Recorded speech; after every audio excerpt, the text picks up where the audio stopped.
I'd like to tell you some origin stories. In a way, the Berkman Center is about identity, and our own is among it.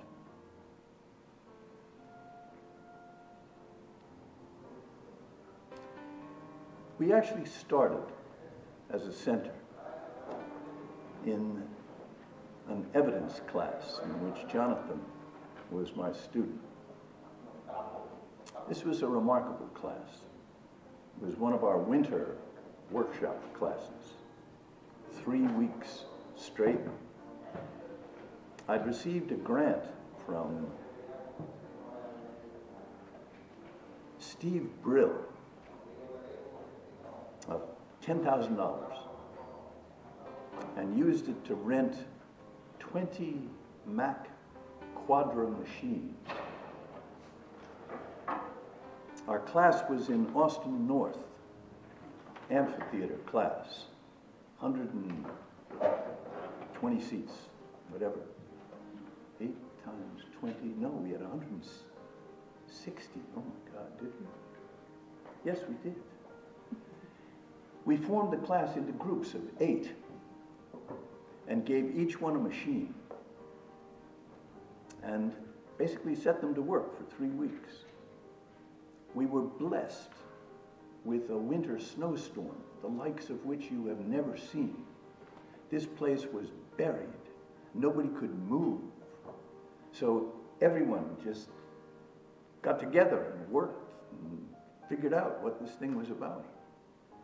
And Jonathan, he was like, I don't know, almost like Santa Claus. He would go through the snow to the different apartments where these groups had gathered and managed to get them started on whatever it was. I mean, this man, in case you haven't quite figured it out yet, is a genius. He just seems to understand everything, starting from bits and working on up. It's quite remarkable. And at the end of this 3-week period, we brought all of the machines together in Austin North, and John wired them all up. So we had a network. And that was our first real exposure to the idea of network right there in front of us.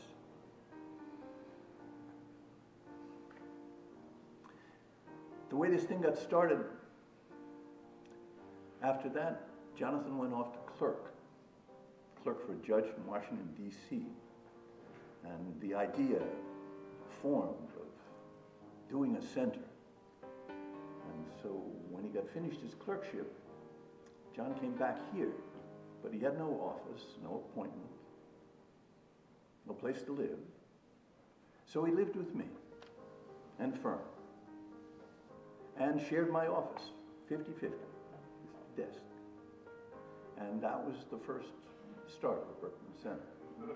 I did bring a 30-gallon hexagonal aquarium with me without telling Charlie, and just set it up in his office, having run it all the way from Washington off the cigarette lighter of the rent-a-van. And about 2 weeks in, Charlie said, we have to have a talk. I was like, God, what am I doing wrong here? This is all so new to me. It's like, Fern says the aquarium smells. So I cleaned the tank. Well, in case you don't know, John in his youth was the sysop of sysops at CompuServe. How many know what that means? Well, that's remarkable.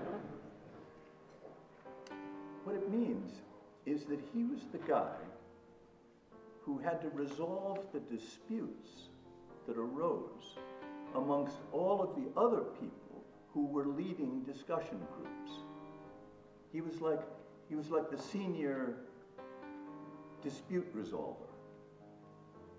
And he did this at some remarkably young age. I have the vision of John when he was first invited to Cleveland or someplace for the CompuServe conference. They had no idea who he was, except he was this figure on the net who was remarkable at being able to resolve disputes. And when they call him up to the podium, it was like, and now Mr. Zittrain, and he's up there. Hello. Those are good times. How old were you, John? I was 13. I actually first met John not here at Harvard Law School, but in Pittsburgh. Was invited. I used to moderate these Fred-friendly panels where you kind of have everybody around you do a Socratic kind of dialogue thing. His mother invited me. I had never met to Pittsburgh to do one of these things. Afterwards, John and I have our photograph taken. I hope that you'll find it and somehow distribute it for everybody. I found the video of the panel. Oh my God. Good, really? All right, so I mentioned the sys-up of sys-up aspect because it's very much what I feel the Berkman Center is about. It's, for that matter, very much what I think the Fred-friendly panels were about and what I think Harvard Law School is about. It's about dialogic education. It's about a vision of education that isn't reducible to a multiple choice question at the end. It's about argument, exchange, persuasion, being present, being able to sense. I'm a great fan of poker. I like it as a metaphor. Poker, you sit around a table just like this, and everybody's equal. Doesn't make any difference who you are or what you are.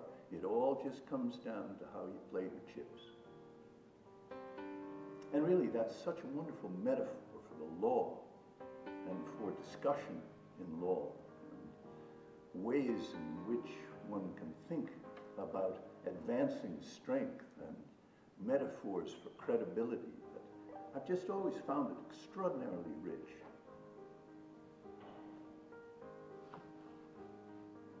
And that initial kind of Socratic ambition for the Berkman Center was, for me, captured in the idea that cyberspace is a rhetorical space. It's a space of communication, a space of argument. It's got its structure, yes, but the content that flows through the network is rhetoric. And what we engage in is very much a search for what we think is true, but then also the ability to explain what we find in a way that is convincing to others that it is true.